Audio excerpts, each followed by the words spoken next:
first off, Michael. Wait, hold on. Why didn't he come in? Sorry. There you go. Oh, Michael and Joshua. There they are. Sorry. Hi there. Yeah. Hello. Good to have you guys back. And then Gene got here. There he is. Bottom of the ninth. Gene. There you go. Makes it in. How is everyone doing? How's your week been? It's been crazy. I've been glued to like social media, which is where I get the links to my news, and it's dominated my thoughts and my attention. So it's actually kind of interfered with me being able to focus on my day job, which I do from home, but I'm distracted. Yeah, I'm right there with you. This week has been better just because it feels like we're slowly starting to see like more change happening, more outrage. Yeah. The protests are calming down, which is good. So now you're starting to see that narrative of, you guys are just looting and shit. You're starting to see that, wind down a little bit. So that's been encouraging, honestly. Like it's been an encouraging week to focus on movies and stuff and less of the insanity. Gene, you were going to say something? Yeah, I concur with both guys. It's been a sight to behold, like in a good ways and bad, but change never came from singing Kumbaya. So nope. Unless you're talking about changing the radio station.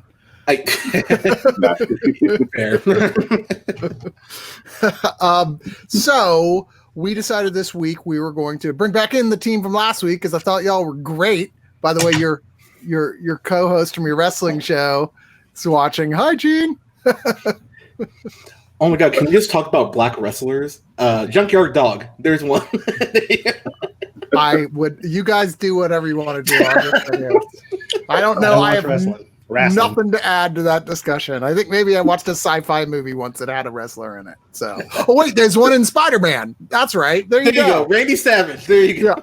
Is that his name? I thought it was Buzzsaw. He goes by many names, but yes, Randy Savage is his name. That is not me disdaining wrestling, by the way. I just don't know anything about it. It's just like everybody has certain things that they're like, I don't know anything about that one thing. That's one of mine. That and anime television shows. I'm like, yeah, okay. So that's actually a very interesting whole like nerd subculture. Is like I'm slowly starting to dip my toes in anime. So I mean, I've seen like Full Metal and Bleach and Death Note. You already know like 5,000% more than that.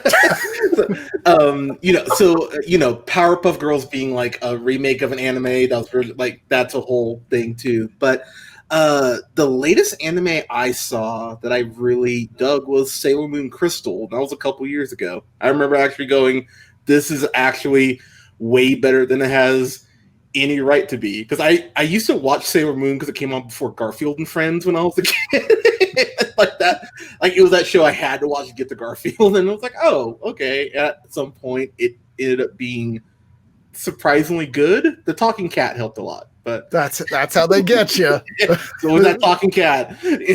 But they did the same thing to me with Simba the White Lion, but that was way before your time. So anyway, I actually got that reference. I was like, oh, okay, yeah. Because Martin likes to talk about that one as well. It's like, I've seen an anime television show, and that is the one. Cheers, gentlemen. Yes, that is a Star Trek pint glass. There you go. To a better future, indeed. Yes. That's what my running thing has been in general. It's like, you guys need to calm down and start listening to every person out there because I want to join Starfleet before I die. And that's not going to happen until we stop shooting each other. Okay. I think at least Chris, we've talked about it a little bit. Is Discovery worth getting into? Oh, yeah. Is it? Absolutely. Uh-oh. Michael gave that look that looked like a dissenting look. Well, no. I saw like the first couple of episodes of Discovery, and I have heard mixed things about it. I've heard people who really like it. I've heard people who just gave up on it. I do intend to watch it. Yeah.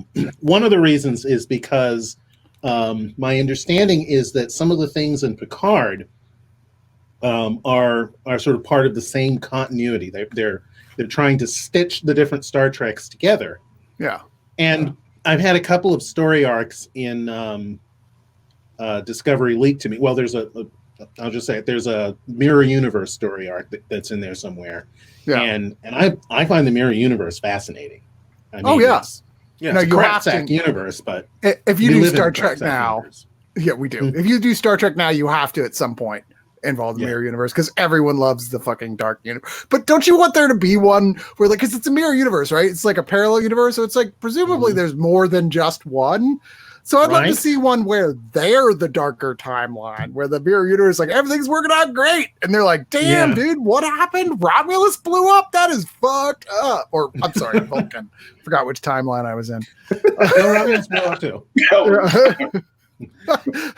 But I mean, Discovery is different from the previous Star Trek shows in the same way that the previous Star Trek shows were different from the original series. They're very different animals, or that the new movies are different. I mean, it's all still Star Trek. It's just this is going with the single storyline type of thing that people actually really loved when they did it in Enterprise for one single season, which I thought was the best season of the show and one of the best seasons of that whole generation of Star Trek shows. So, like, my whole history of Trek, so I, to date myself a little bit, I remember when they would show OG Trek after Saturday Night Live back in, like, the 90s. That's how I got into Trek. And I remember it's always a Spock guy. Spock has always been my man, but I'm a huge Leonard Nimoy fan. It bothers me, if I'm being completely honest, how I just don't think Chris Pine can just be Kirk. Like, I see glimpses of it, and there are just these times where I'm like, you're phoning this in, dude. I feel like you don't give a shit, and it really bothers me. And then I see Quinto, and I'm like, Quinto's putting the work in, and you need to be better than what you're doing right now. I mean, if anyone's putting in work, it's Irvin, man. Yeah, Irvin, exactly. Yeah, Okay, he's dead on. So for me, it goes Quinto, just because I remember going Spock, like, who's going to be Spock? And I was like, oh, the guy from Heroes, really? And I heard him talk, and I went, oh, I apologize. Fair enough. You got this. Urban's right there with me because I'm a huge Dredd fan. I thought that Fox show, what was it? Almost Human? Almost Human, yeah. Good stuff. Continuing Fox's terrible streak of canceling great sci-fi before it's fully realized. Yeah. And then I love The Boys, the show, not but it's okay if you do, Hunter. We're here to support you. Thank you, man. But I have the Kelvin timeline 4K. I'm a huge fan of the first one. I think In the Darkness gets more hate than it should. I actually like In the Darkness. Beyond is where I went. Well, that was a good conversation with Josh there. It's nice having him on. Sorry. Just kidding. I was like, what just happened? I didn't go anywhere. That's my running joke when someone says something I disagree with. I'm like, I'm the exact opposite. Like, the first one, I'm like, I don't hate, I don't love. It is a decent flick. Hate it In the Darkness. Beyond, I love. I seem to be in a minority of people. No, I'm with you. Oh, okay. Beyond was my favorite of the three. It feels more like Trek than any of those three films. Beyond was decidedly an attempt to feel more like the original Trek. And I think A, Into Darkness poisoned the well a bit for a lot of people. And B, I think even Simon Pegg writing the third one. Yeah, and he's a true fan. He's a huge Trek. But I think Paramount also had no idea what to do with it and didn't know how to market it, and honestly just didn't attempt to, really, on the whole. I think by the point that was in distribution, they had already realized that deals were being brokered, things were falling apart on certain levels, the Viacom CBS split and all that, and that there probably wasn't going to be another one anyway, at least not with that particular financial group. So I think they were like, I think if Abrams, and this is why we're also jumping around here, but this is why I'm a little concerned for Green Lantern Corps, is because when I saw Benedict, I'm like, he's Khan. Like, there's no goddamn way he's not Khan. And when he just kept going, he's not Khan, I'm like, dude, you will be doing yourself a huge favor if you just admit before his movie comes out that it's Khan, so that fanboys like me aren't freaking out in the theater. Because when the moment he goes, my name's Khan, I was like, you're a goddamn liar, JJ. You should. People were pretty pissed off about that. It was a collective groan when we were watching it. Yeah, everybody went, Yeah. come on. And then to do the stupid thing where they reverse who's on the Kirk Spock death thing, even with the exact line, and you're like, oh, for fuck's sakes. Like, Why do you trying too think hard, anybody guys. wants this? If you're gonna Yeah. reboot, give us new. Yeah. Don't half-ass and use snippets of stuff from the previous continuity to try to appease the pissed off fan. No, if you don't bother rebooting if you're not going to give us new. No, I Period. don't mind them going back to other stuff, just not something that was one of the most successfully done things they ever did. It's the same rule as don't remake a movie that's already great, remake a movie that should have been great but wasn't, you know? And with both the first Abrams reboot and Into Darkness, I have this fanboy thing. It's this fanboy failing of, oh, it would have been just better if they had just rewritten this part just a little bit differently, you know. And that was my thing with Into Darkness. It's like I would have been happier if Benedict wasn't Khan, but one of Khan's lieutenants who was trying to like take over the Federation and wake his master and his friends. Sure, as if and Khan then at was the like end, Khan was when the they were third man. refreezing them, And you we could could have see had as they showed the thing. Yeah, we could have had a post-credit stinger of actual Khan waking up or something, which would have been amazing for a future film. Yeah, right. A long setup that happens completely differently and in no way tries to just recreate, which all right, so J.J. Abrams' biggest problem as a writer director is that he is a fanboy and he is not really a creator. He just takes what somebody else did that he loves and remixes it a little and thinks that that's enough. He's a great producer, not going to say a terrific producer, won't take anything away from him as that, but it's the writing of those two films is where the biggest issue for me. Yeah, but I wanted to keep going on Star Trek because we're here to discuss arguably movies that had an effect on Black culture. And then we kind of moved in. Okay, well, what about TV as well? And Star Trek, Michael, you specifically said Deep Space Nine is a show that had a very significant impact on you as a Black man. And I would love to hear your experience with that. Well, first of all, I am a fan of the original Trek from, date myself, from when I was a kid in the 70s. My mom would show me the reruns. And I was a Spock guy, but I was also impressed that Uhura was there on the bridge. She never got to be in the center seat, but she was part of the team. And then in Deep Space Nine, they had Avery Brooks playing Captain Sisko, and I already liked him as Hawk. And I really loved the character because he had some of the fieriness of Kirk combined with some of the tempered, reason of Picard. He was just like the perfect balance. And just before we started this show, I was rewatching an episode from the 6th season called Far Beyond the Stars, where they have him sort of having like these visions or something like that, where he's back in 1950s New York as a writer, but he's a Black writer, science fiction writer, and trying to struggle with, trying to be a successful creator in a world that tells Black people, no, we don't want your contributions. And one of his friends is a baseball player, the guy who plays Worf, because it's that Wizard of Oz, you were there and you were there and you were there. The wonderful Michael Dorn, also a Black actor. Yeah. And Michael Dorn's character is a baseball player, and he's popular. People love him because he's an entertainer. He's an athlete.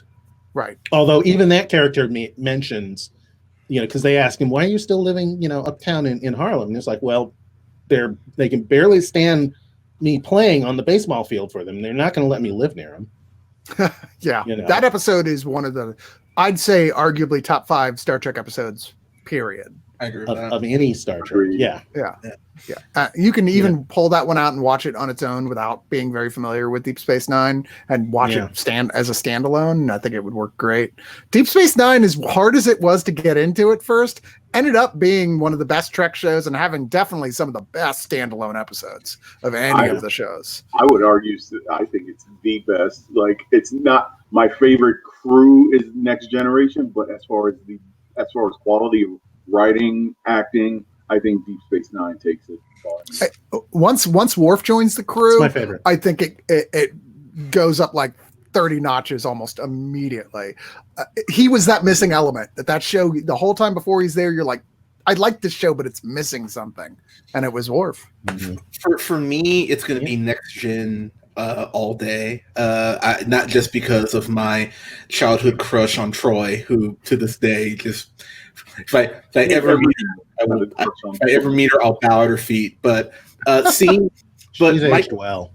She has, but Michael Dorn, Worf is just such a badass and has this just intensity where it's like he gets shit done. And I've been a huge Patrick Stewart fan since the show, and he's done some of my favorite films. I'm a huge fan of Green Room, obviously, but he's my favorite captain to this day.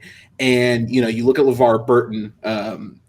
Who that was right in that I hit right that age where I was watching Next Gen and then I was watching Mr. Rogers and reading Rainbow, so I was just getting like all this LeVar Burton like tsunami. I'm like, this guy's wonderful. Why don't we talk about LeVar Burton more? Or as I'm sure one of my racist elder relatives would say, you were being liberally indoctrinated by entertainment and the Hollywood system.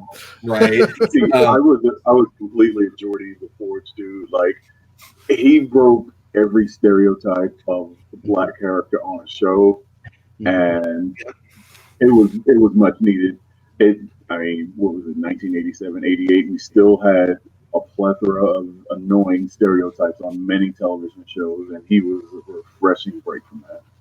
Yeah, Worf was my favorite Next Gen character too. Still is. The only reservation I have with the character of Worf, and I think this is a small one, but it's enough that I think about it from time to time, is that one of the tropes in a lot of these ensemble sci-fi shows is the proud warrior race guy. And they like to put a person of color as the proud warrior race guy. Yeah. Andromeda did it. What was that show? Stargate Atlantis did it with that's Jason right. Momoa. Yeah. Stargate G1 did it. Stargate did it with Chris Chris Judge. So that's one caveat that I have, is that when they want a proud, big scary warrior race guy, they pick an actor of color.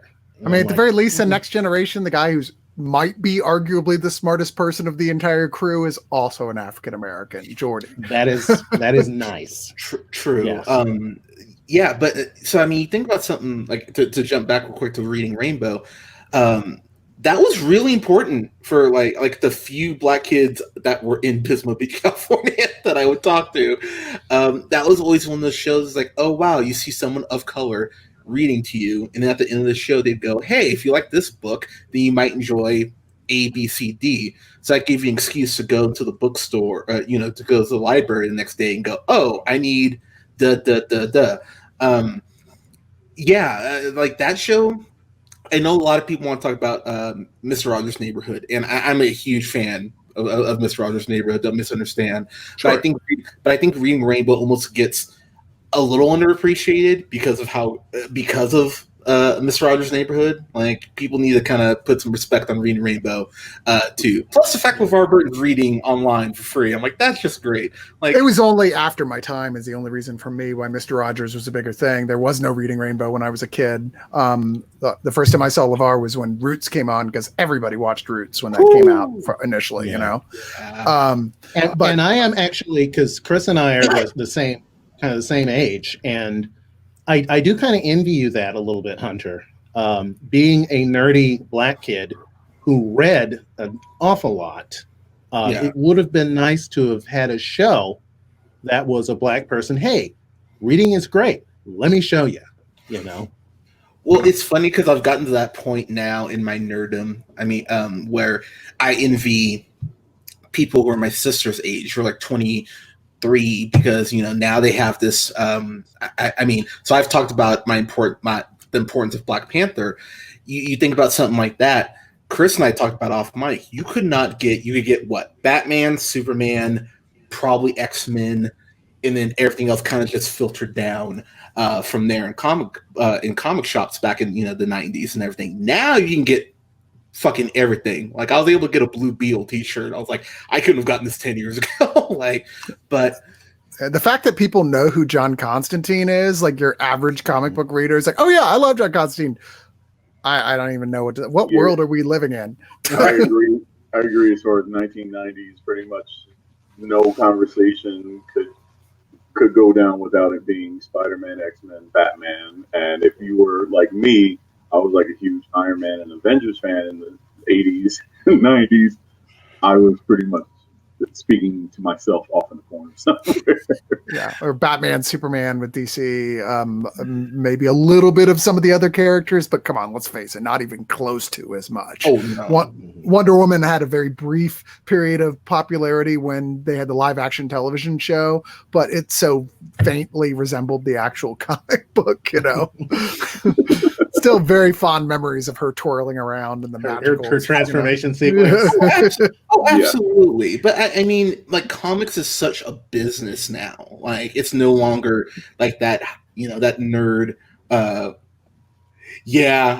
So to kind of piggyback off of Electric Company, I remember seeing Lawrence Fishburne on Pee-wee's Playhouse. That was a huge thing for you. Seen Cowboy Curtis? Like Cowboy Curtis, yeah. Yeah, like I'm a huge Pee-wee Herman nerd. Like I fully acknowledge my fandom of Paul Rubens. I'm also a fan of Mystery Men, though, even though I acknowledge it's not a good movie, but I like it. I don't know what to tell you. Of which movie?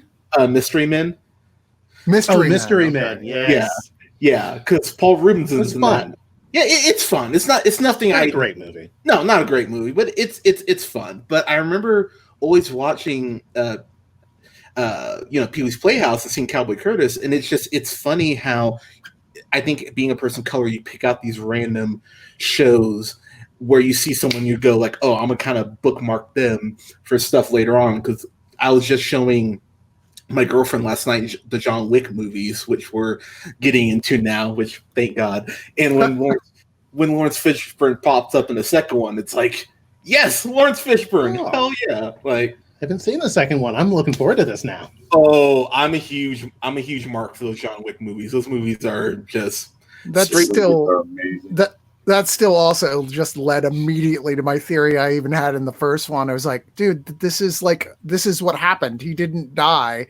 He had his memory taken away and he's still in the fucking Matrix. Like this is the fact that the fact that the new Matrix film and the new John Wick film come out the same month. Yeah. I may not be far off. I'm just saying. I'm excited. Like they can keep doing John Wick movies until they die. I don't care. Keanu's a treasure who we don't deserve. Like that man. That's very true. In fact, I hope the next time I go to a theater, I'm hoping it's for either a John Wick movie or if it's at a film festival, the Raid 3. Whenever we finally get that. Did you see they actually I forget the director's name, Gareth Edwards. I always mix him up in Evans. Said they had written the Raid 3. They had it all, but like not quite finished, but they had the whole outline set up. And apparently just things kind of fell apart with it. And so he's like, it's not, if it ever does happen, which seems unlikely, it won't be anytime soon. But it was like going to involve, like, it was going to end where the second one ended. And then the camera was going to go back inside the building and start following a completely different set of characters and what happens to them next. So it was going to be the Japanese guys who end up getting called into, I think it's like Cambodia or something. So it's like takes place in the jungle. And he described it kind of like the Predator meets the Raid. Or Predator meets the Raid. So I was like, that sounds amazing. But anyway, but we wanted to talk as well about some movies that were like big influences on you guys and why you feel like it was had such a big impact on you. Gene, do you want to start on that? Well, I have to say my holy trinity of top 3 all-time movies up there with Pulp Fiction and RoboCop 1987. It's Do the Right Thing. I think it is Spike Lee's masterpiece. I personally don't think anything he's done has topped that. It was just that film oozed, this is Brooklyn. It is like a love letter to Brooklyn. And I know it's cliche when people say this movie's a love letter to New York. As me growing up there, that movie felt closer to anything I've seen in cinema. Yeah. I've seen not every single Spike Lee film. I can't say that. And a lot of them have been over my tenure as a film critic rather than seeking them out. I think I still haven't seen School Days, but I've seen the bulk of them. I'd say I'm like 50-50 on his movies. There's some I genuinely flat out do not care for. And there's some I think are great and really deeply underrated, but nobody underrates Do the Right Thing. It's a goddamn masterpiece. Yeah, it really is. And it's one I haven't seen, but I want to.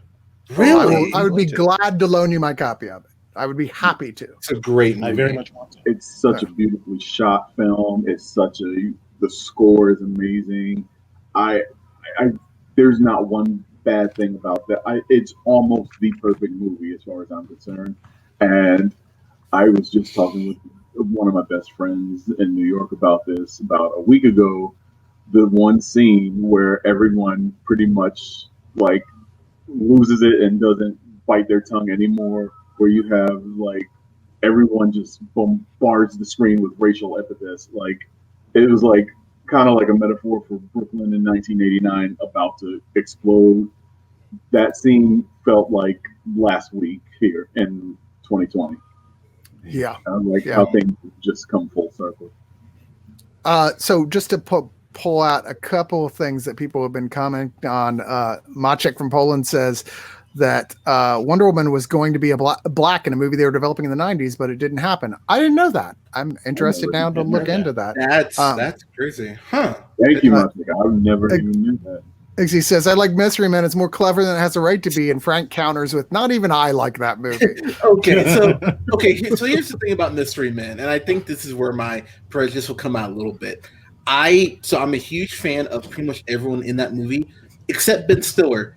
I really hate Ben Stiller when he's not directing. Ever since I saw The Heartbreak Kid, I was just like, fuck Ben Stiller. Like that movie just broke my brain. I went, I don't like this guy. Like I can't. Like he does have he has two speeds, and 90% of the time he's on that one speed, which is really neurotic guy who ends up getting in more trouble because of his own neuroticism about the situation that he's in. That sort of turns into slapstick comedy, for lack of anything better, even if it's psychological slapstick comedy, if you will, with a guy getting beaten down because of his own neuroticness getting him in trouble. And it just gets old. The moment you see him in a movie, you know where this is going. Exactly. I liked him in Dodgeball. I did too. When he plays an outrageous character, he's great. Yeah. But when you see him do it's weird. So Tropic Thunder is one of my favorite comedies probably in the last 15 years. I think Tropic Thunder is brilliant, but yes, because he's a bad actor. But he is. He's a bad actor. He's a great director. I think. So what do you think of Robert Downey Jr.'s African American performance in that movie? Yeah. So okay. So many people I know did not get it. I know. So many didn't get it, and it was a meta commentary of the whole time people are complaining about it's a meta commentary. It's a meta commentary. If you knew the film industry and how Hollywood works, you would think this is brilliant. And I thought it was brilliant. I actually saw a bunch of people on Twitter say, yeah, but I don't understand why they couldn't have gotten a black man to play that role. And I'm like, oh. It's like you're missing the point. Yeah, but no, Robert Downey Jr. Well, it's like in It's Always Sunny how they do blackface. It's clearly done because it is a commentary of how shitty these people are in general. Robert Downey Jr. They're the worst human beings alive. They really are, and I love It's Always Sunny. It's a running contest between them, the cast of Archer, and the cast of The League. So. Fair. The cast of what? The League. Yeah. But really underrated show, by the way. One of the funniest shows I've seen that I would never normally have sought out because I don't know anything about fantasy sports, right, at all. But some friend was like, I swear, just start watching it with me. And I swear, and I did. I got super hooked into it. It's really great. It's Dungeons and Dragons for jocks. That's all. Exactly. And if you're denying that, you're lying to yourself. But no, I thought the commentary on RDJ's character was great, and when he did the impression, I laughed so goddamn hard. Like, this is fucking brilliant. If they want to bring it back in the MCU, have them play War Machine. Like, fuck it. Why? So a friend of mine was live casting this movie last week, and I was like, I had completely forgotten that a movie existed in all seriousness about a white guy who takes advantage of I'm forgetting the name of the policy right now, but to go to college. Affirmative action. The affirmative action as a black man, and the movie is on his side. Yeah. And that was like not that long ago. We saw that when I was a kid. And I can't believe it that movie, even that anyone has the balls to even make that movie available to watch. And that it worked. Yeah. Well, it worked. It was a success. It was a financial success. Yeah. So in other movies, I'm just curious, you guys, like Hunter, if you had another one specifically in terms of positive films for Black culture that you wanted to point out. Blazing Saddles. I think Blazing Saddles. Because here's the thing. Yeah. Things get bad. So first off, you can't make Blazing Saddles now. Because I don't think anyone has the balls to make Blazing Saddles right now. So that's number one. Number two, Mel Brooks, you could argue which film you think is his best. I personally think it's Blazing Saddles. Some people say it's Young Frankenstein. Like, I get it. I think there's a couple you could argue. I think Blazing Saddles is his best because the sheriff is just he's what? He said the sheriff is near. Like, it's the sheriff. No, guard, start it. Cleavon Little was great in that. Yes. Like, it's kind of how Black people feel more often than not when it's like, oh, like, my dad, God rest his soul, one thing he always used to get when the OJ trial's going on, like, OJ's guilty, right? My dad would just look at me like, Josh, I can't do this shit. And I'm just like, I know, I get it. Like, and he'd look at me in church. He's like, I'm sick of these white people asking me about only Black things. Why can't they ask me, how dinner was or whatever? It's like, I get it. Like, it's not great.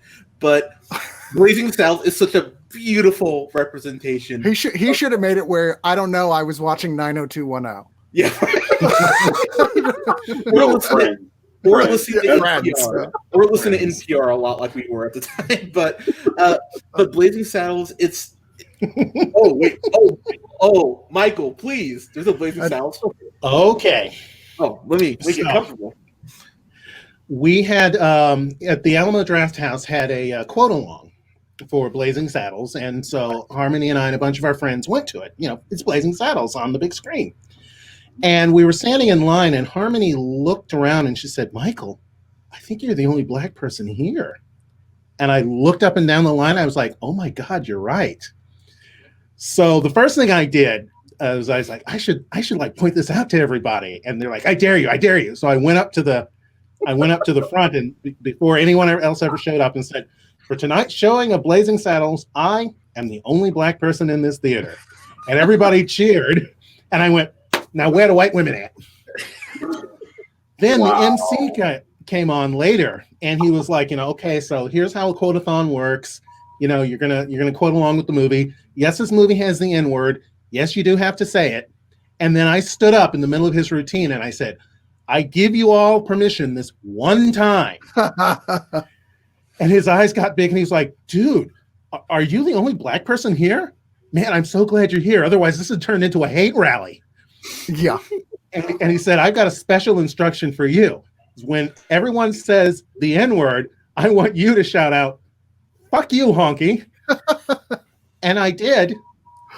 And it was amazingly cathartic. I can't imagine it would not be. Yeah. Give you permission to turn around and punch whoever you want in the face. It was awesome. That's fantastic. It was awesome. So and the MC remembered it like months later. So he's like, yeah, I remember you. Growing up watching that movie, I mean, it was definitely one of the only examples I can even think of at that time that was very widely seen and loved by everyone, but that an African-American character was decidedly the primary character. Like, Gene Wilder was his friend, but it was never not clear that Gene Wilder was the sidekick in this movie, not the primary character. And the thing I liked about Cleavon Little as the character is that he is the smartest person in the movie. Yes.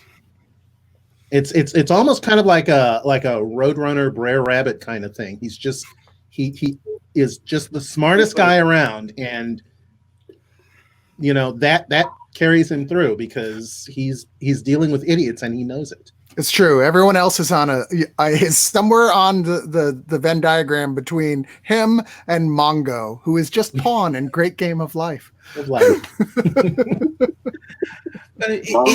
Mongo was the mountain of Blazing Saddles. It was.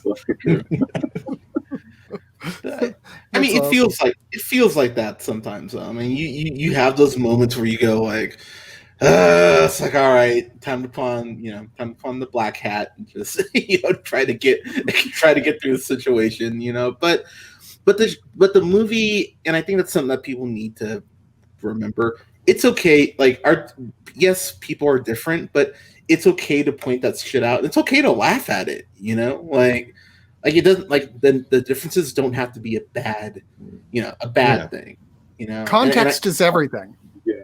It really is. Like, I was going to catch my bus at one point, and I'm listening to music, and this white guy in front of me is listening. I'm hearing him rap it. He's listening to Dr. Dre's next episode. He's right at the part where he's supposed to drop the N-word, and he makes eye contact with me, and we had this hilarious stare down. I'm like, and he kind of just stops, and I'm like, go ahead, man. I don't care. And he was just like, kind of mumbled it to himself. I'm like, all right, I hope that was good for you. Wow.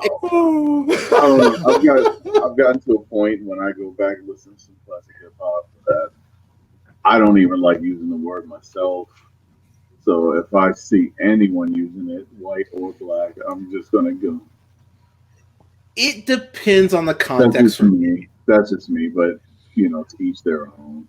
Like, it's one of those words. It's like salt. Like, I don't use it all the time. Like, it's a little sprinkle every now and then. We'll do it, but yeah, it's definitely not. I'm not walking around like Eazy-E dropping it every other word.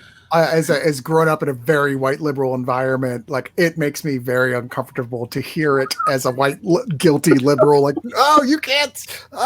But I've been also properly instructed of like, stop that bullshit. Just keep your fucking mouth shut. Okay, nobody wants to hear what you think about it. Just don't say it, and you're gonna be good.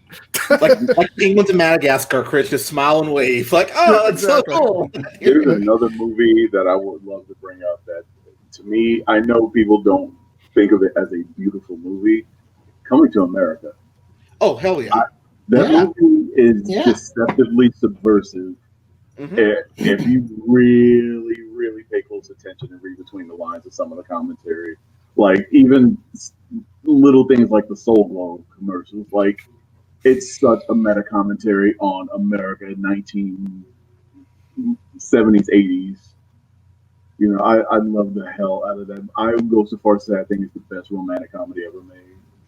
You could make a very good case for that. I think that's that might be Eddie Murphy's best role, like start to finish. John Landis, it was just home run as far as I'm concerned when it comes to that movie.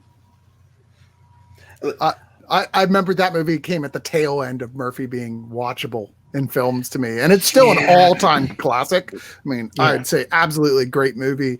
I mean, I'm always going to go 48 Hours is probably my single favorite Eddie Murphy movie. I mean, that's just so great, which also deals with race issues, but in a very different way, obviously.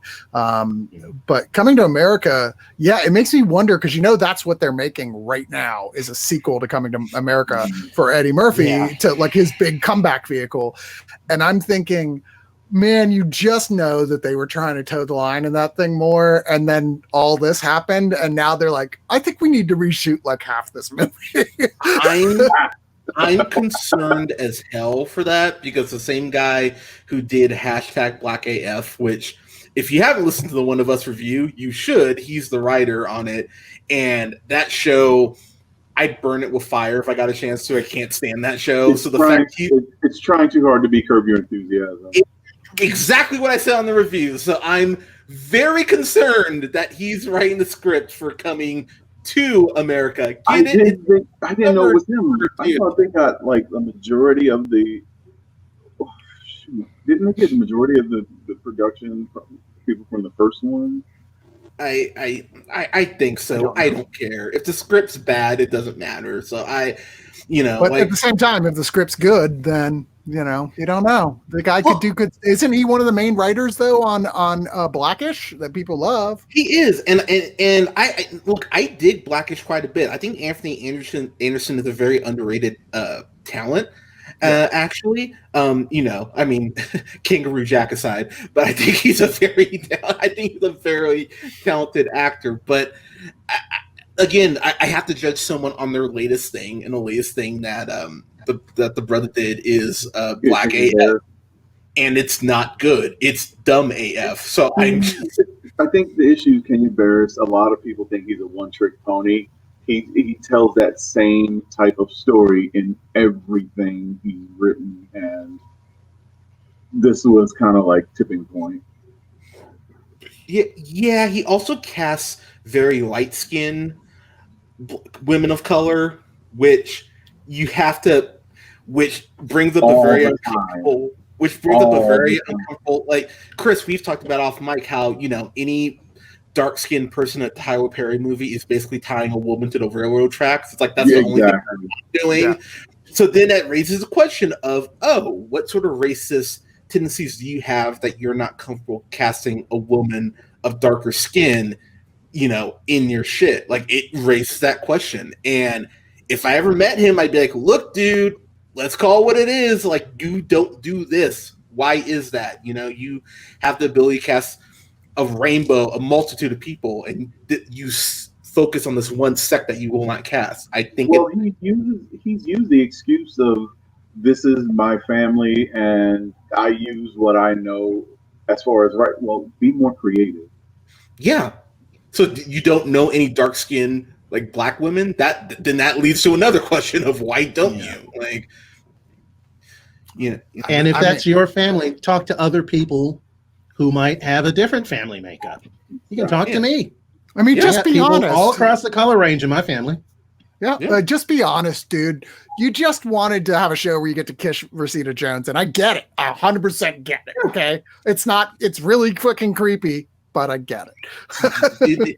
I mean, and it is. But, if that's your reason, just come out and say it, because your other reason isn't working. I would at least respect that. Just come out and be like, "Hey, I want to make out with Rashida Jones for 8 hours a day." Like, cool, fair enough. Like, we all want to make out with Rashida Jones. Acting. That's true. I mean, I'd settle for snuggling Quincy Jones, but whatever if he wants. I don't know what movies, Frank. Do y'all know what he's talking about specifically with Whoopi Goldberg and Alfred Woodward? I just not familiar enough with this. Were they extras? Is that a very special episode? Yeah. Whoopi Goldberg. Like used to. He said he thought we were talking about Tyler Perry. So. Oh, okay. So what? I will take this one. So let me start on. Perry is his own can of worms. Let's not go down that rabbit hole. Oh no! Oh, we're going down that road for a moment. Let me talk about Tyler Perry.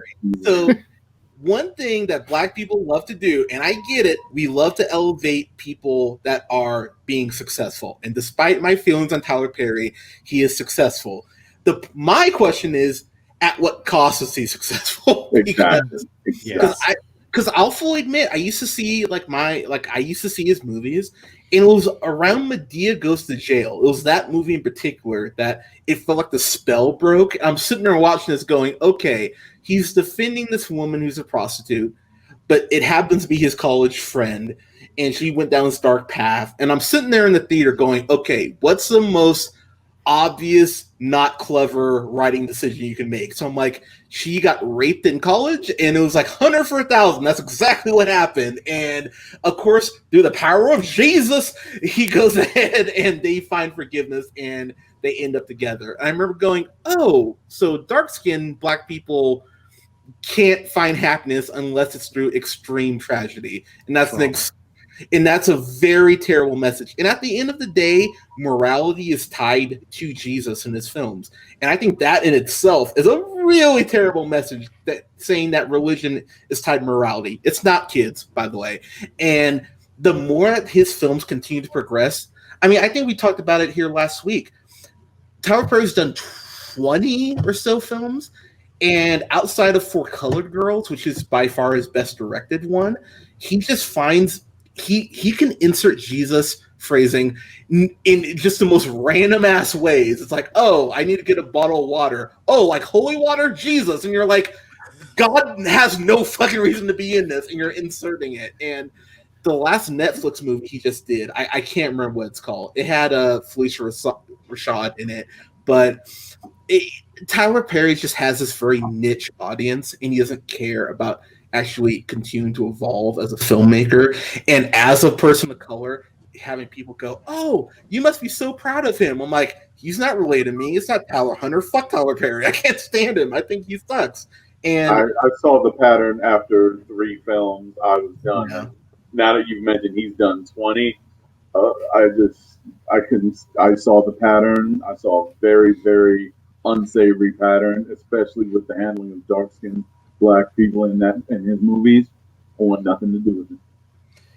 if I ever meet Tyler Perry, I'll call my Uncle Tom Noseface. I can't stand Tyler Perry. Like, and I'm the lightest skinned person in this entire chat, including Chris, and I can't stand that guy's pattern when it comes to handling of dark skinned characters in his movies. Yeah, I love hearing Amos and Andy. I love hearing the reasoning of like how it is from like a liberal black experience of his films, because I just can't get past how terrible the films are, period.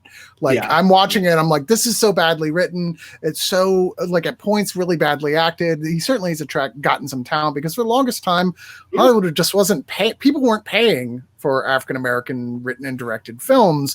And he was somebody they knew they were going to make their money back because he was making inexpensive movies for that particular audience. But I'd watch, and for me, I was the religious thing. You couldn't help but notice. It's like, why is every one of these movies, nothing ever gets resolved? It's just, but Jesus. And God every time. And but it's fascinating here. Yeah, it's fascinating to hear you guys talk about the other stuff that's there that I don't know about. Well, it's the Chronicles of Narnia problem, where it's like, okay, these terrible things are happening. The black people really aren't doing anything to progress themselves or move themselves forward, but then they pray and God comes in at the bottom of the ninth and just clean slates everything away. And it's like, that's not how life fucking works. And that's a really bad message, that you can use God like a genie. Like, oh, I'm not going to apply for a job. I'm just going to go ahead and say, Jesus, help me. And then, oh my God, sorry, help me. And then, okay, then Jesus is going to go ahead, give you a job. And then, oh, everything's fine. It's like, no. It's not just a bad message, it's bad writing. Yeah.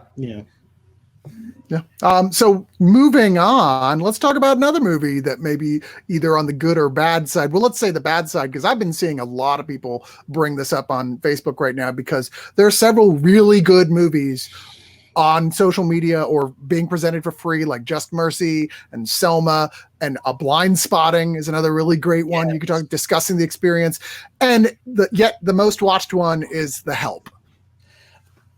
Okay, so that is, I think, the biggest problem, or if not the biggest, top 3 biggest problems that Hollywood has with black films, is that we need a white filter to go ahead and tell our stories. And that in itself is, Amistad had the same problem, because Amistad's a really great movie. Yeah. The problem is, I think it's Stephen Baldwin going like, oh, sit down, kids, let me tell you the story about the Negroes. It's like, no, we can tell our own stories, motherfucker. Like, you're the third less talented Baldwin. Can we have someone?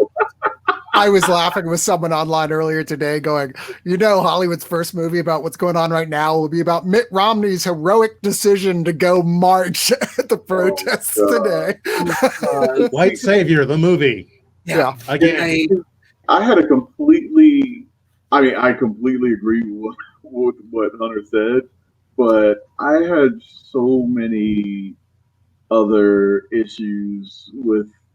Matter of fact, I don't even know where to begin. Michael, if you can speak on that one, I'm going to circle back to that, and I have a lot to say about that. Well, we're talking about like the whole the seeing things through the white lens and the white savior. Oh, I'll get your story out.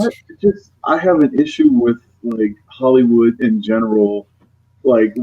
We until the last few years, especially with Fast and Furious movies making more money than you can imagine, Seriously. It's like you couldn't get a black film made unless it was about a butler made slave.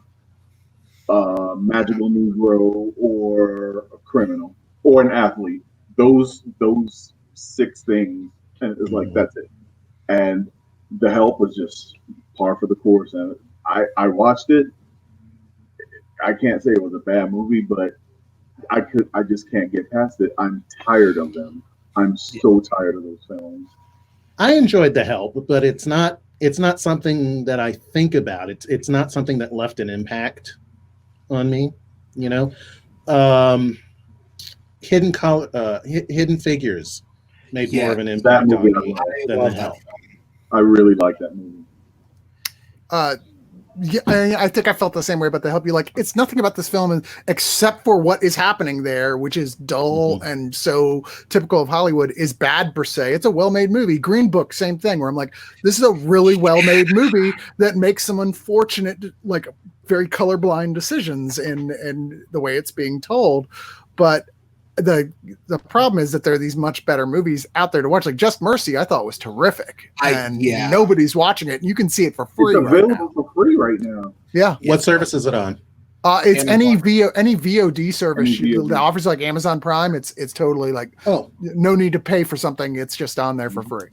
Yeah, I think it was $5 to buy in HD. I just bought it. I'm like, I want to support this movie. I'll pay $5 for this. I think if that movie comes out this year and not last year, because there's so much great film that came out last year, I think it just kind of got buried under the weight of so much great shit.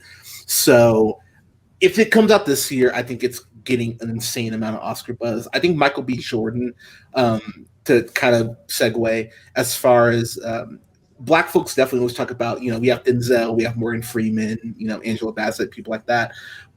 Black people are at that point where we're talking about who's next. Michael B. Jordan is one of those people. Michael B. Jordan is an incredible. I remember when I saw him in Fruitville Station, I went, okay, this brother's got something. I was like, I want to see how far he can go. But then I remember I saw Chronicle. I went, okay, he's good in this too. And then credit to Sylvester Stallone, because he took a risk, I think, making these Creed films, because the Rocky movies had definitely gotten to the point of almost self-parody, and then he came out with Rocky Balboa, and I went, oh wow, this is a great Rocky movie, okay. And then it kind of nothing happened. I went, oh, that sucks. And then it was like, oh, we're doing Creed, and it's Ryan Coogler. I'm like, oh, Ryan Coogler, he's batting 1,000 so far. Sure, let's see what he's got. And Creed, I own both of them in 4K. I love those films, and Tessa Thompson is in that same conversation of someone who I see her name something, I go, okay, I'm seeing it no matter what.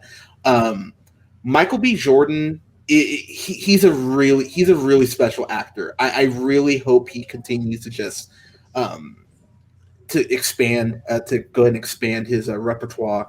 I know he's doing like an anime YouTube show. I think it comes out this year or next year. I'm like, oh, you're into it's like an animated anime, like a talk show or anything. But I'm like, okay, that's going to get more like Black nerds in anime, which I think is something that's actually really needed, because anime is one of the few weak parts for me on my geekdom. It's like I'd like to get into anime more, but I don't really know where to start, to be honest. So it's been a long time since Afro Samurai. Yeah, I love the Afro Samurai.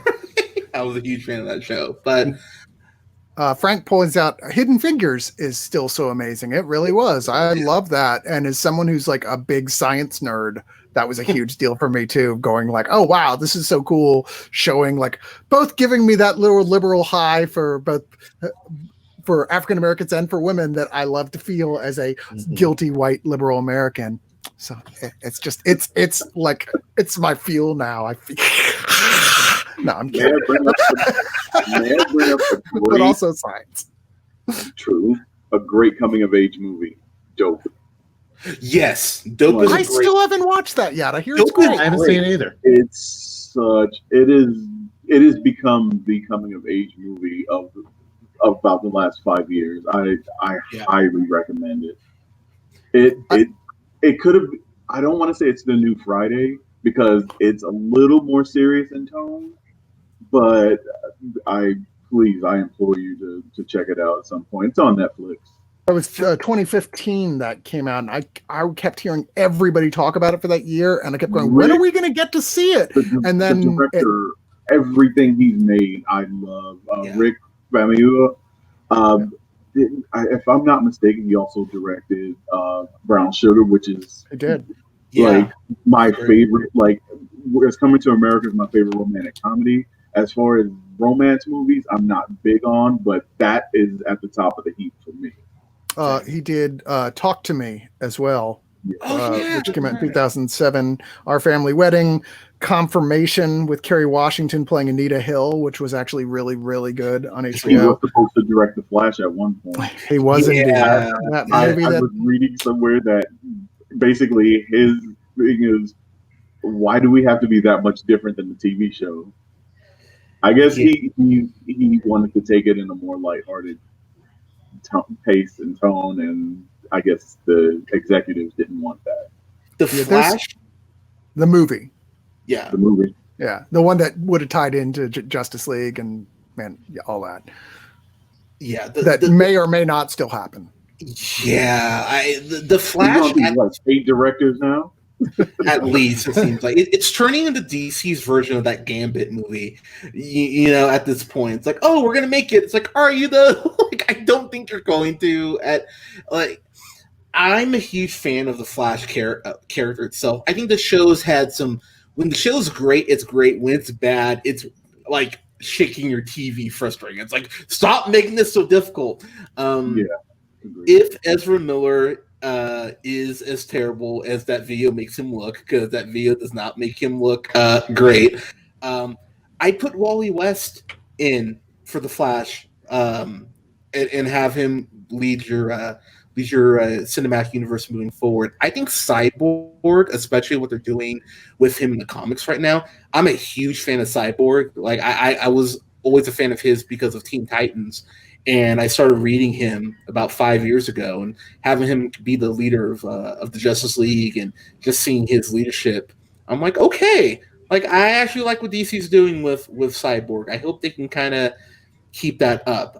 As far as comics, I remember when they did Spider-Man One More Day, and that honestly broke me. Like that, broke my brain. I went, I'm done with comics. Like, it hurt my heart. I was like, because Spider-Man's my favorite comic book character, and I was like, oh wow, you took Spider-Man out back and you old yelled him. Like, I have no reason. It's like somebody literally did not ask the question, excuse me, sir, Spider-Man knew that was the devil, right? Yes, he knew it was the devil. Yeah. So, and he made a deal with the devil knowing it was the devil. Yes, he did. But shut up. Anyway, next. I was like, come on. Everyone has that comic book story that just I'm done. Like, it happened to me twice in like 5 years. One was Avengers Disassembled, and the second one was Civil War. Yeah, like, all good. That was kind of like, it was just a lot of shoving round pegs into square holes, or vice versa, to try to move the plot from point A to point B. And that whole era of Avengers felt like that, like just jamming stuff, characters acting completely wildly out of character, just to heighten drama. It was mind-numbing how dumb the decision was. Like, I remember reading it and people going like, it's one of the worst comic runs ever. And I got it at Awesome Books and Comics. I remember going, oh, it can't be that bad. And I remember buying it and going, cool, I hate Marvel right now for what they've done to Spider-Man. So I didn't read Spider-Man for a couple of years, and then I heard Brian Michael Bendis was like, oh, I'm going to make a half-black, half-Latino Spider-Man named Miles Morales. I went, all right, I'm kind of intrigued. And, you know, Miles is one of the most popular characters in Marvel right now. But I would like to remind people were at Marvel Studios damn near with torches, kind of like that scene in Beauty and the Beast. Mm-hmm. Like, you're not taking away my white Spider-Man. It's like, and people were freaking out. Well, I love that people were just so stupid that they thought they were killing Peter Parker in the primary universe, because news stories were like, Peter Parker to die, to be replaced with, which is technically true in their spin-off series, the Ultimate Universe. And Ultimate Spider-Man was so good. For pretty much its entire run. If any of the Ultimate books was just bar none, just great month in, month out, that was it. I'll tell you though, more so than that, those executive conversations. I would have killed to have been a fly on the wall when Right. Phil Lord and Chris Miller were at Sony, and they're like, "Yeah, we're going to do an animated Spider-Man movie for you." That like, this is so great! Wow. Okay. Oh, not about Peter Parker. No. Like, wait, what do you mean not about Peter Parker? And they've got enough pull. They could just say, "We're doing this about the other guy, Miles," and Sony executives' heads just exploding and going, "What? What do we do? I don't know what that we got, Phil Lord and Chris, but what do we do?" And it turned out to be the best Spider-Man movie. It was awesome. Yeah. So, okay, so yeah, I was arguing with my friend about that because again, Spider-Man is my favorite character. I think it goes into the Spider-Verse, and I'm just a huge fan of Mysterio, so I fully acknowledge my fandom here. It's Spider-Verse and Far From Home. Like they're like right there. They're almost touching. The mid-credit scene in Far From Home also is just like that mid-credit scene. I went, oh, bravo, Marvel, Sony, like good job. But Sony's hurt me enough times with those Amazing Spider-Man movies. I was like, I don't want you doing Spider-Man anymore. And when they said they're doing Spider-Verse, I went, I see about 1,000 ways this can go wrong, but credit to that movie, it has my favorite suit-up scene in a comic book film. When he finally does put on the black and red suit and What's Up Danger's playing, I stood up in the theater. I was like, God damn it, movie. You got me. I own it in 4K. I love that movie so much. But I think it's super important that, and it's certainly not the first African-American superhero movie, but I think it's the first one that came out with a character that everyone already knew, that was one of the most popular characters that exist, made him both African-American and Latino, and it's fantastically well done. It's a huge deal. It's an Oscar-winning film, for God's sake. It's like, what is that, like the first animated film not won by Pixar? No, I know which there's was been another shocking. one, but one of the only ones. And it's amazing, and people will continue to watch it and show it to their kids for decades to come. And they're going to grow up with like, wow, here is a superhero that there's just, they don't even, it's not even, if that movie had come out 10 years beforehand, it would have been all about discussing how complicated it is to be a black superhero instead of just, he's a superhero. I don't know what to tell you. Yeah. And one of the best soundtracks, like the soundtrack, start to finish, it is wonderful. It's, I mean, it's funny that you bring that up as far as like universally known superheroes. As much as people love Marvel, and I'm a Marvel nerd through and through. Blade, I own Blade. I own all 3 Blades in the HD, and I just rewatched Blade maybe a week ago. Still holds up for me. Yeah, some of the CG's not great, but God damn it, I love Wesley Snipes in that role. I'm like, yep, this is still great, and I acknowledge the second one still has its problems, but I love the second one too. The third one, but but those first 2 are excellent. Yeah, 2 hours you won't get back. Yeah, I know people who defend that third movie, and I'm like, really? I've tried it again since then. Went, nope, this is terrible. I'm sorry. Whereas I think 2 is better than 1. Really? Really? I love 2. I do. There was just way too much wire food in that film, and I don't know if this is true or not. I've heard this from several people. It was the test run to see if Spider-Man could work in live action. What was that the case? I didn't know that. Could be. I wouldn't be terribly surprised. I mean, they were taking so much wire food in it. I liked the film, but it really killed some of the fight scenes for me. Okay, because I liked all that. But to be fair, at the time I was renting and watching regularly a bunch of Chinese wire food movies, so it was seriously ingrained in my head that was normal. And I still don't really have a problem. It's just been they've gotten so much better at it since then. That's just me as a martial arts film and action film nerd.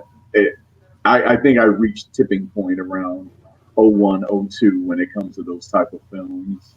Yeah. So I mentioned somebody mentioned Friday earlier. I think that was Mike. Was that you? So I know that wasn't me. That for me was a huge movie of we just watched over and over and over again, right? And I thought it was one of those movies that, like, when it came out, it was presenting a very humanizing, these are just people you'd want to hang out and have a beer with side of lower income people that we had seen in Boys in the Hood of a super dramatic version. And this was taking it down to same actor, A lighthearted, hey, these are just good guys, man. And I think I love that, and I think that people still hold that movie up because of that. I think I'm one of the few that enjoys Next Friday just as much as the first one. Really? Oh, that's I just Mike Epps just. If it wasn't for Mike Epps, that film would not be as enjoyable. But Cousin Day Day, I think, is just as funny as Smokey. Mike Epps is like the poor man's Martin Lawrence to me. Like I've never been able to get into Mike Epps. Like he really bothers me. I loved it. I hate the third one though. The Friday After Next. There's a third one? Yeah. Wasn't it PG-13? Oh God, come on! I think really. So. Yeah. I didn't enjoy it at all. And then the long-running Saturday morning cartoon show. Oh God. Oh no, Chris Tucker, rated R, by the way. Chris Tucker, the only cast member. He's like, there's instead of Debo, it's Jesus. Oh no! It's Black Jesus. Well, it's funny seeing John Witherspoon in those movies. I really wasn't familiar until I saw Boondocks. So I had seen Friday, but I never connected the dots until I saw Boondocks, and I was like, oh, he sounds like the guy from Friday. I was like, oh shit, it's John. Okay, that makes sense. For me, as much as I love Friday, and I own it, I'm a fan of the film. I think the Boondocks hit me at a point. I was like 15, 16, and it just hit me in that point when I was heading to college. I was like, oh, this show's really important as far as talking about Black issues because, I think every Black person has that battle of, okay, you want to be Huey Freeman as much as possible, but you find yourself wanting to be Riley because people are so stupid sometimes you just want to shake them. And it really speaks to that Black struggle, and it's done in an anime style, which I think doing the show in live action would have been too abrasive for a lot of people to actually handle it and go, okay, I can deal with this. The animation kind of softens it a little bit as far as how it's presented to you. Was that the same animator as Afro Samurai? I feel like it was. Was it not? Am I wrong? It's a very similar style, but very similar style. Yeah. Animation thing. Yeah, we want to be Huey Freeman. Some of us find out that we're Jasmine. Or Tom.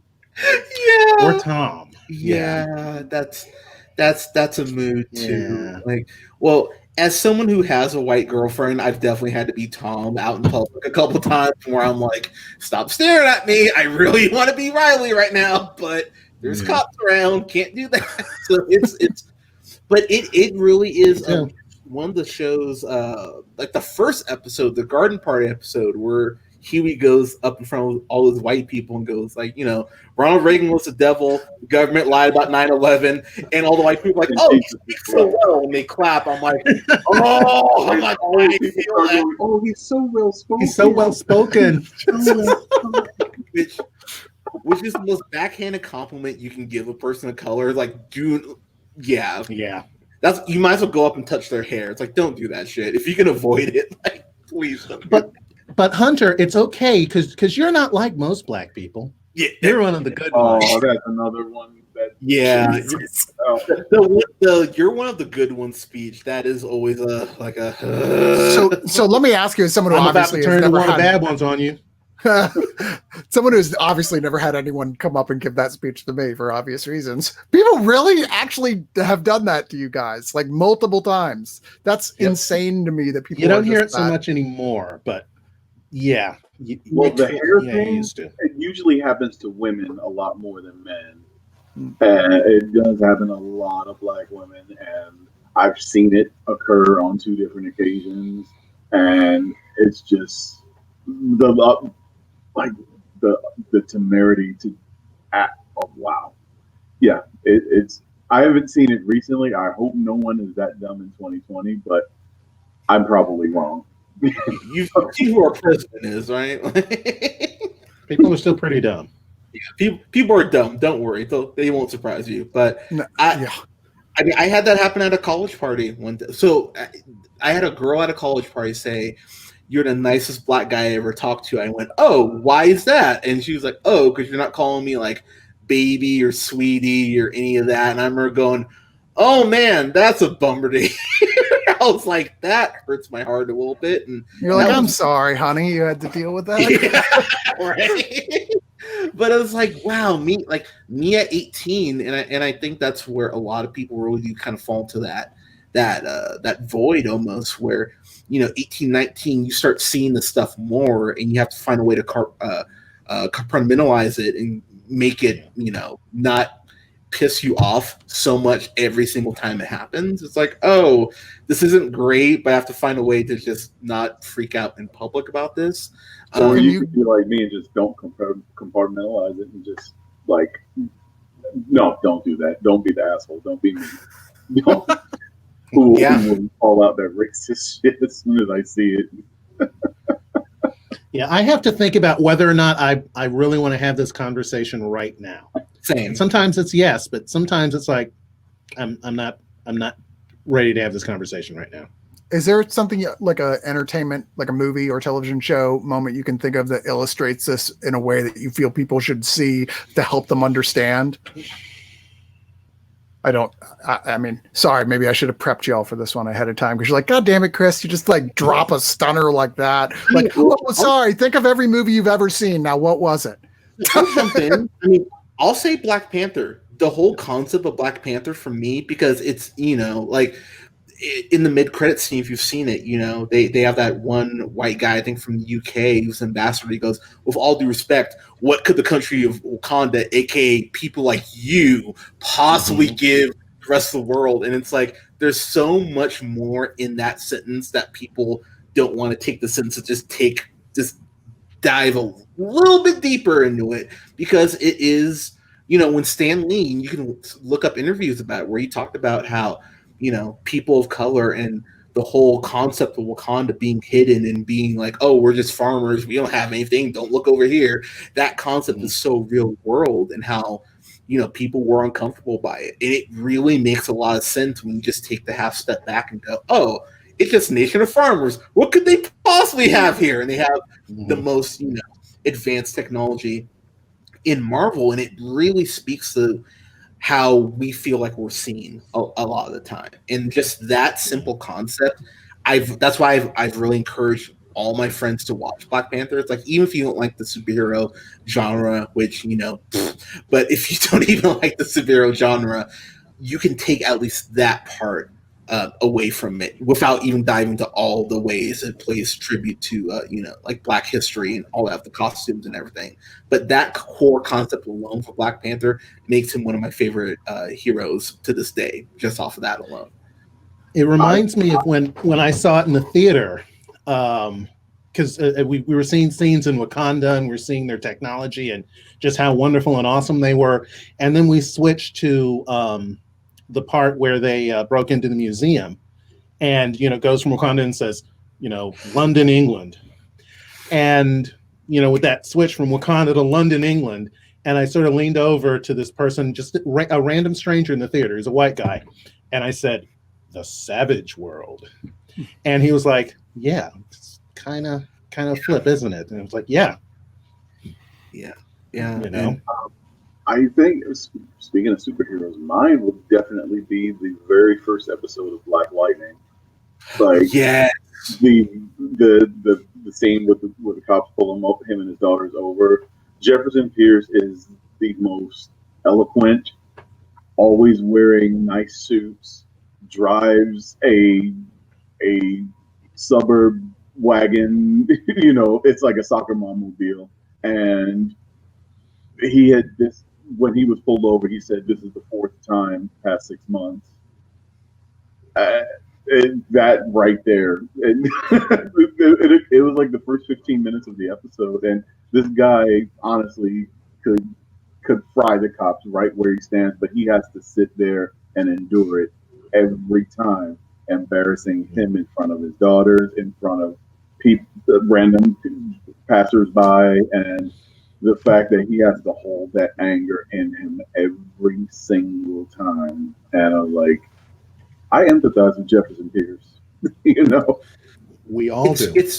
It's really funny that that Scooter from Living Single, like it's really it's really weird. See, like when I saw is that Scooter as a superhero, I'm like, oh hell yeah, that's amazing. And that's been DC's best, in my opinion, their best show for the last couple seasons has been Black Lightning, like kind of quietly, might I add, because when Luke Cage got canceled, I was fucking furious because it ends on a cliffhanger, and then it was like, oh, Black Lightning's here. I like Luke Cage, but I think I didn't love it. I think everything Luke Cage was attempting to do, Black Lightning succeeds at. Interesting. And I don't know. I went back and gave a quick review of all of the Netflix Marvel shows, and it's just, I think Luke Cage was a little heavy-handed at times, whereas Black Lightning, outside of the villain, who was Tobias Whale, is the epitome of heavy-handed. But besides that, the show's message, it's very subtle. Whereas Luke Cage, it was like public service announcement every 5 minutes of the first 5 episodes, and it was just really hard to get through. So for me, Luke Cage, I actually like season 2 more than I like season 1. The reason being, I think Bushmaster, it speaks to the racism within the African American community, as far as like having, black people versus like, Jamaicans. Like that is a real thing. And the fact they brought that in the storyline, I went, wow, this works really well for me. And Alfre, I think it's Alfre Woodard Woodard, yeah. She's amazing in that fucking show. And now I fully acknowledge, while I do enjoy season 1, the moment they killed off Mahershala Ali, I was like, no! That's Hank's season 1. I'll say it. He's the best villain of the Marvel Netflix shows. I love D'Onofrio as Wilson Fisk. It's D'Onofrio for me. Mahershala Ali, he just killed it. I was Tenet as the Purple Man myself, but Tenet's great. I won't argue. David Tennant's performance was masterful. I really loved it. But I would say if I asked 100 people their favorite, I would say about 80 to 85 will say D'Onofrio. And I didn't love. I thought Cottonmouth was, oh goodness, I can't say enough good stuff. And after 5 episodes, 6 episodes? But that had become so much part of the Marvel Netflix formula that they were doing with all their shows. Like, there's a villain for the first half, and then it's a different villain. And you're like, okay, guys, this has got to the point where we can tell ahead of time what's going to happen, and we're kind of getting tired of it. To speak to Luke Cage season 2, I think I appreciate what you said, and that as far as the African American community, as far as that the butting of heads between certain subsections of the community. Me, having grown up in New York, there were a lot of the majority of the Jamaican accents on that show just did not feel authentic to me at all.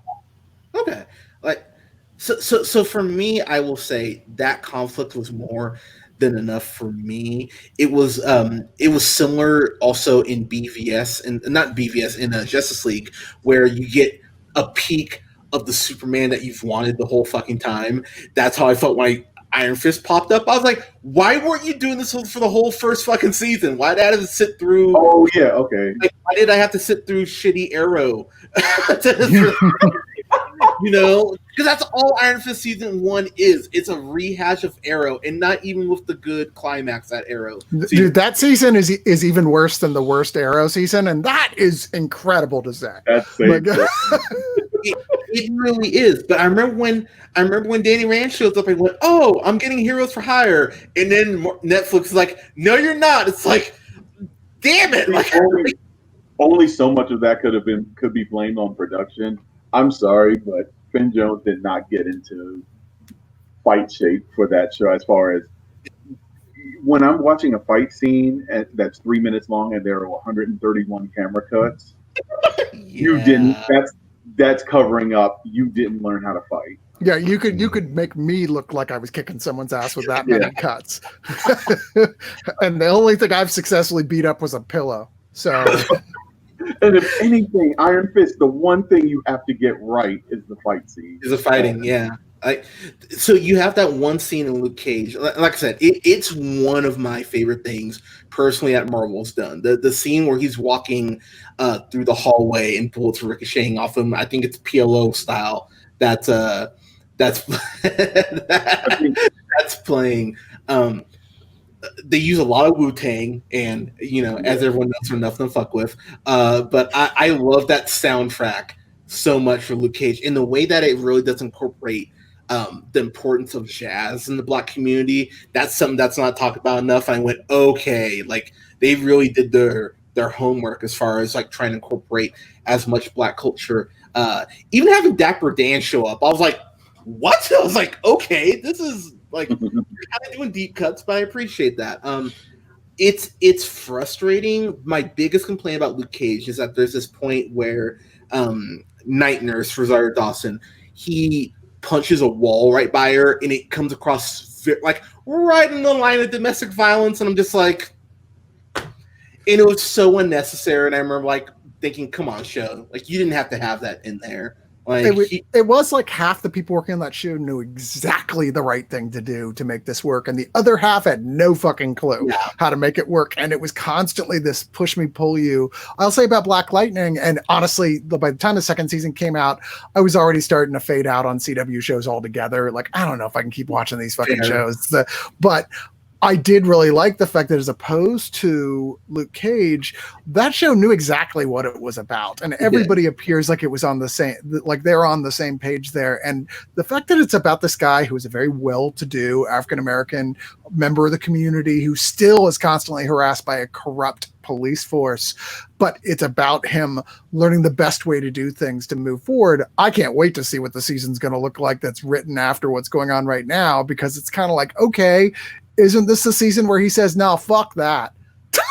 We had that episode last season where like the hard to watch scene where the police beat down in front of the school, where like they beat him damn near to death. Like it was like the worst beat down I've seen on any superhero or otherwise show, and it basically the students were recording it and it went fucking viral. It was kind of hard to watch. It was. It's the most consistently good thing that DC has going right now. He was great on the. I'm not usually a huge fan of the crossovers that DC does, but the Crisis on Infinite Earths, like this past storyline they did, Black Nightwing was excellent on it. Him and Flash were just perfect, and I'm really excited for Black Lightning season 4 because again, it's nice to have a Black superhero show that I can watch weekly. And the CW stuff, Stargirl's surprisingly good, but a lot of CW stuff, I've just kind of given up on it. I'm like, okay, Batwoman is pretty much on life. Batwoman hurt my soul. That was so, like Stargirl. The character I couldn't care less, and the show was amazing. Is that one? Okay, good. It is. It really is so far. Batwoman's one of my favorite characters, and everything that could have gone wrong with that show, not just the acting, not just the writing, it looks like it may just be me. It looks like it was shot on an iPhone SE. Like everything looks cheap and bad, and that really is. Once again, same thing kind of had been fading out on the show, watching those shows, but I had watched three episodes into Batwoman, and I was like, even if I was a super fan, I wouldn't be still watching this. This is not well done. Well, I've watched the whole season, and they set up a very prominent Batman storyline that I went, oh, you guys cannot do this. There's no way you can pull. They already dropped the ball with showing Tommy Elliott already, and they made him into a freaking clown. Like, you can't use Hush, and then this is the presentation you give us? Really? They're clearly setting up Azazel, too, which I went, really? You're going to do okay. Like, they can play all their cards, because sooner or later, they're just going to Crisis on Infinite Earths again, and just go, fuck it, none of that happened, and we're doing it differently this time. Or Infinite Crisis. We can do an Infinite Crisis and just bring back the multiverse whenever they want. You know? Yeah, or whatever that other one was, and just stuff the character you don't like into a refrigerator.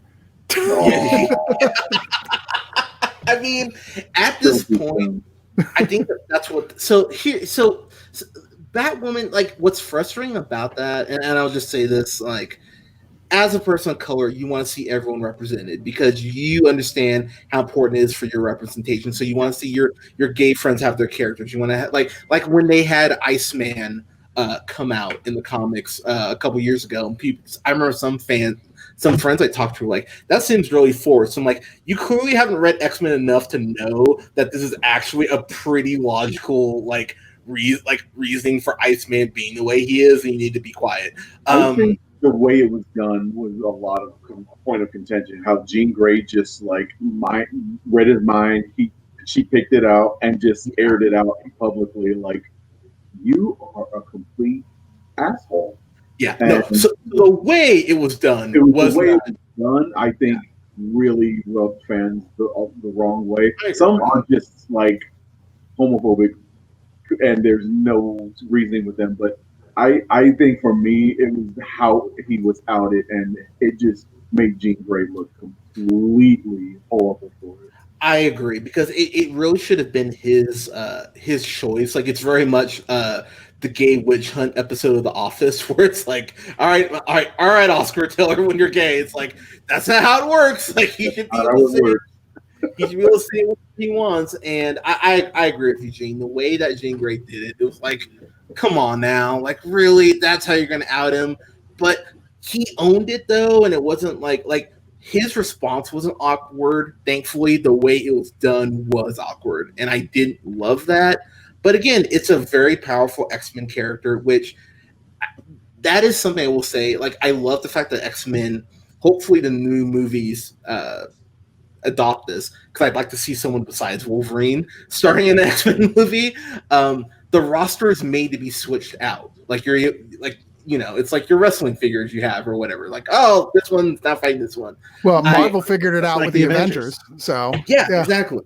I've always thought X-Men to me works better in long form, like television, than it does in movies, because they're movies, because they have to get to their point. They're going to throw out Wolverine, Xavier, Magneto to death.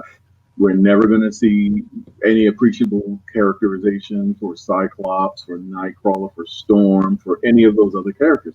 Maybe that'll change in the MCU. I don't know. I'm cautiously optimistic. Yeah, their track record is pretty damn good, all things considered, in terms of successes and finding new ways to repackage the classic superhero tale in a way that is getting a wider respect than it ever had before. Certainly. So I'm not going to write off Feige. And now that, like, it looks like the television and the movie division are both reintegrated again under Disney, and they're clearly trying to make it where they're working hand in hand. The idea of them making an X-Men universe that had like maybe 2, maybe eventually 3 running X-Men movie series, and then 5 or 6 television series as spinoffs that continue for people who like it. I mean, that's where we're going to be in 10 years, I suspect. With that, I think so. But like, it would be great. So like the whole show, The Gifted, it was a good concept, but I just thought the execution was really sloppy. It's like, it was just too old fashioned.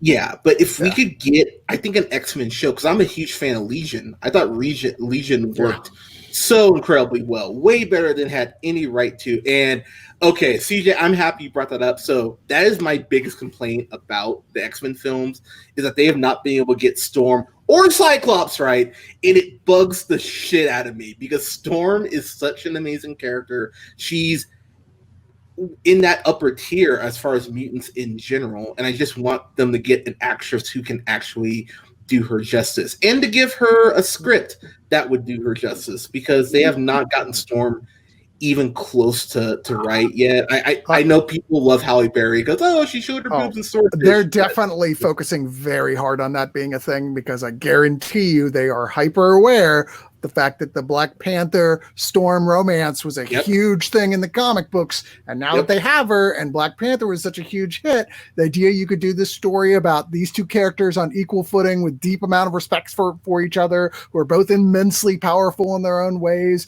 becoming this super amazing power couple. Yeah, that's got like Take It to the Bank printed all over it. See, I hope so. Go ahead, Mike.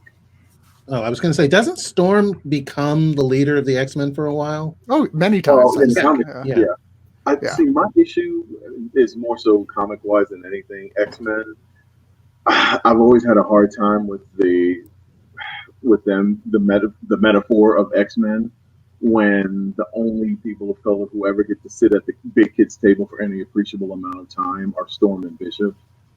Like, that's why I've always felt that book never spoke to me because of that. And it's like, you got to put your money where your mouth is. And you got other characters. I mean, you've got Sync. Well, they brought back Sync from Generation X. You have Sunspot. You have Cecilia Reyes. You have plenty of characters of color who a new writer will come on and, hey, I want to use this character. And then by the time the next writer is on the book, that character is gone. Yeah. It would be nice to see for like a good set number of years more characters of color. And this is the comics more so than anything. And maybe that's why when I was a kid, X-Men never really spoke to me, because I felt the metaphor was a bit phony and disingenuous. So I hadn't thought about that. X-Men is ultimately about bigotry, and and it's like a cis hetero white and damn near entire roster, you know. So for me, my first introduction was the animated series, and it did me a lot of good to see Storm being so prevalent in the show, seeing someone like Nightcrawler, who's a character of faith, but even when Wolverine is like, I don't agree with you, he's like, I'm still going to pray for you. He wasn't saying like, you're gay, you're going to burn in a lake of fire. Take note, Christians. Oh, like the Ultimate Universe? Yeah, he was just being a good person, which, was a great concept for, people of faith to go, oh, this is how you do it. You don't have to beat someone over the head with this shit. You can just be a good person. I think Nightcrawler is one of those characters that, even though I thought Alan Cummings did a great job in X2, why he wasn't brought back for X3, I really don't understand. Well, there was apparently, when Singer was still set to direct, there were issues between those two, like behind the scenes stuff that I'm not even going to go into. With Singer, with his reputation, that I don't know the facts of the case, but obviously he's been accused by many people of being in very abusive relationships with his actors, of being in abusive pedophilic relationships, which is something no one wants to hear right now about a out and successful gay man, of course, for obvious reasons, because it just engenders the right for their usual old line of homophobic bullshit. But hearing that does not surprise me that much at all. There's multiple actors who've said, he was a harassing enormous dick on set. That's unfortunate. That's unfortunate, because that character didn't even direct X3, which sucks. In hindsight, I mean, we could have at least had Nightcrawler. Maybe he would have made it a little more tolerable. I love Kelsey Grammer as Beast in there, but that movie is so goddamn bad. And they're very smart in kind of rebooting it on the whole after that with First Class, which was a more successful overall until it wasn't. With the last one, which I would say is even worse than X3. Well, okay, the good movies, there are issues. Like, I know this is heresy, but I have my issues with First Class. Honestly, with Matthew Vaughn's films in general, as far as his handling of women and sometimes people of color, but especially women. We have to get every woman in that movie into lingerie. No, you're right. Even Moira McTaggart, which made no sense. No. I'm not insinuating they're flawless films by any stretch of the imagination. I think Days of Future Past is the best one. But even the good ones have a mountain of issues. Yeah. But I love someone, just as I say Days of Future Past is the best, get this, no, it was the best. Shut up. So it's funny. First Class is actually my favorite one, because it has what I wanted the most. It has the relationship between Xavier and Magneto, and it does such a great job. That scene where Magneto turns the satellite is just such a heartwarming scene, but what's coming. And so I'm like, I'm getting invested, but I know it has to end up here at some point. And the fact that they used Banshee, and I liked Banshee, I'm like, oh man, I can't wait to see him in the sequel. And then, ha ha ha. But and no Wolverine taking up all the screen time. Which has always been my biggest axe to grind with these films. Like you don't have Gambit, you don't have Nightcrawler. It's a very very much the first class really as far as the roster. Even down to the costumes, which are so silly, but I was like, don't care. This makes me so happy. I agree with you with having Taggart in the lingerie. I'm sitting there watching it. I'm like, I love Rose Byrne as much as anyone, but why is she in lingerie? No, it felt like watching Enterprise, that first episode when they go take a shower for no reason at all. And you're like, why is the camera still here? What's going on right now? Like, no, leave these poor people alone. At least with Angel, they established she was a stripper. Okay. Emma Frost, I don't know why they had to show her in lingerie, but that's probably the writers thinking, oh, that's the Emma Frost thing that she would do. Like, well, I mean, in the comics for the longest time, that was her outfit. I mean, that was her costume. To the comics. Her costume was white lingerie with a cape. And then they eventually went, oh, this is kind of questionable, and they kind of did away with that. Well, which was good. Like, but also at the same time, I didn't have a Star Trek in the Darkness moment with like Alice Eve, where I was just like, wow, okay, like you just clearly went, we need boobs, boom, and it's like, all right, this didn't need to fucking be here. What my biggest Darwin in that movie really that is my biggest complaint, because he gives every other person a chance to go, oh, we don't want to be with you, but Darwin takes that one swing and he goes, well, you have to go, and it's like, fuck, his really? power can automatically adapt to anything.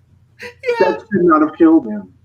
Yeah, that does bother me. That's my biggest complaint about the movie. But for where the characters end up, and then like I said, you have a diverse roster. It's the most Jennifer Lawrence tries in those fucking X-Men movies, because by the time you get to Dark Phoenix, which I agree with you, Chris, by the time you get to Apocalypse, she's phoning it in. It's worse. I think Dark Phoenix is worse than the third one for one simple reason. At the end of Apocalypse, she uses the Phoenix Force to defeat Apocalypse. Then when she goes back into space and gets the Phoenix Force again, I'm like, God damn it, she doesn't need to have this twice. She already has it. So when the movie plays it off like this big twist, like she's the Phoenix now, I went, no, you did that last movie and you're just terrible writing. So guys, we are way over time, but before we go, I want to ask each one of you, what thing in the world of entertainment, it could be any particular thing from either from a Black creator or starring Black characters or about Black characters, would you really like to see happen? And I'm going to start with Gene. And it can be like made up whole cloth, like this is a thing and this has never happened, but I would like to say I would like to see what the next Star Trek Next Generation, but they're all Black. I would just like throwing that out there randomly. The way that the Fast and Furious films casting has gone since Part 4, I would like to see more movies like that, where we're just like the cast is as diverse as possible. Black, Latino, white, Asian, Middle Eastern. Just I just want more movies like that reflect 2020. Yep, fair enough. Hunter. So I'm kind of cheating here, but I just want Black films to not be like, I want them to be such commonplace that we're gonna have in these forums talking about them. We're just like, oh, it's a film that happens to be Black, not that it's a Black film. With that said, I really want to see Jon Stewart portrayed well on screen, like in live action. I'm really looking forward to that. And in the next 10 years, I know I'm getting Miles Morales in live action. That will happen, by the way. Yeah. And I don't know who plays them, but I want to see those two things done well, because those are two of the best Black characters we have, period. So awesome. I thoroughly agree with everything everyone has said so far. Not that my opinion matters. Michael. I kind of like what Gene had said about these shows that are with super diverse casts. That was always a problem I had with science fiction, and Star Trek will be my first love, until the day I die.